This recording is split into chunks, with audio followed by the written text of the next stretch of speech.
Everyone, welcome back to my channel. So बच्चों, आज की इस वीडियो में हम क्लास 6 की सामाजिक विज्ञान की कार्यपत्रक 19 करेंगे, जो कि आपके 9 सितंबर की वर्कशीट है, जिसका विषय है पृथ्वी के ताप कटिबंध। ठीक है, पृथ्वी के ताप कटिबंध, उसके बारे में हम आज की इस वर्कशीट में जानेंगे। तो देखो, यहाँ पर आपको साथ में एक पिक्चर दिख रही है। तो विश्व इसमें यहाँ पे दिखाओ, क्या दिखा हुआ है? विषुवत वृत्त उत्तर ध्रुव 90 डिग्री उत्तर में और दक्षिण ध्रुव 90 डिग्री दक्षिण में है। इसके अतिरिक्त 4 महत्वपूर्ण अक्षांश समानांतर रेखाएं और भी हैं। ये हैं, पहला है उत्तरी गोलार्ध में कर्क रेखा और दूसरा है दक्षिणी गोलार्ध में मकर रेखा।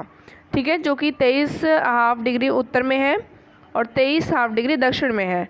ओके, तो यहाँ पर मैं आपको ये पिक्चर से समझा देती हूँ।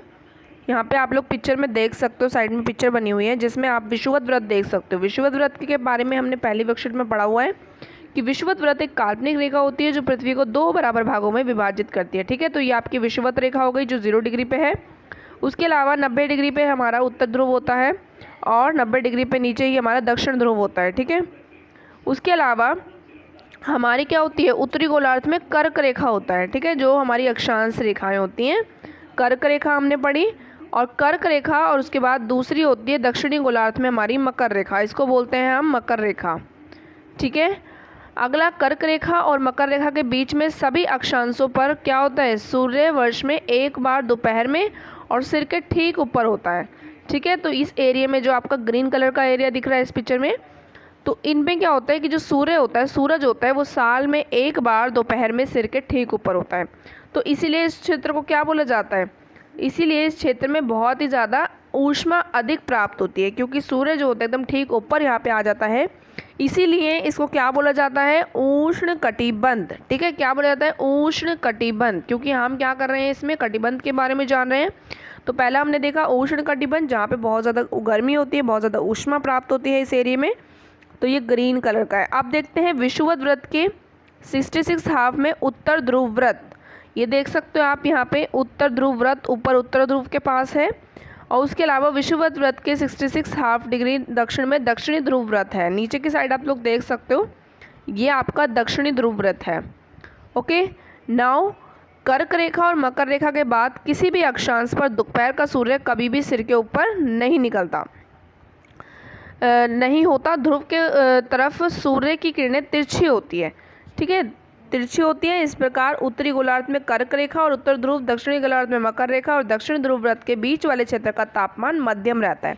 तो ये जो आप पिक्चर में ऑरेंज कलर का देख रहे हो, तो यहाँ पे तापमान जो है वो मध्यम रहता है।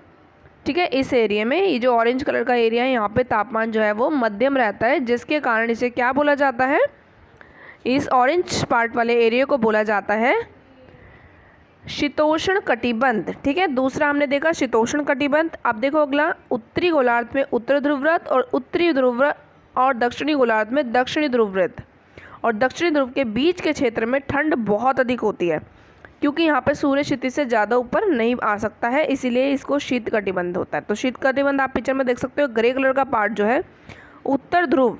ठीक है, ये आपका उत्तर ध्रुव हो गया, और ये आपका उष्ण उत्तर ध्रुव वृत्त, इन दोनों के बीच का जो एरिया होता है वो उत्तरी शीत कटिबंध है। यहाँ पे बहुत ज़्यादा ठंड होती है। इसी तरीके से दक्षिणी ध्रुव वृत्त और दक्षिणी ध्रुव के बीच का जो एरिया होता है वो दक्षिणी शीत कटिबंध होता है। यहाँ पे बहुत ज़्यादा ठंड होती है। ठीक है, क्योंकि यहाँ पे सूर्य जो है उसकी रोशनी यहाँ पे बहुत ही ज़्यादा कम पहुँच पाती है। ठीक है, तो इस तरीके से हमने 3 पढ़े हैं। पहला पढ़ा है हमने उष्ण कटिबंध, दूसरा हमने पढ़ा शीतोष्ण कटिबंध, और तीसरा हमने पढ़ा है शीत कटिबंध। ओके, नाउ अब हम प्रश्न देखते हैं। इसका एक ही प्रश्न आया है, बहुत ही ज़्यादा सिंपल आज की वर्कशीट है।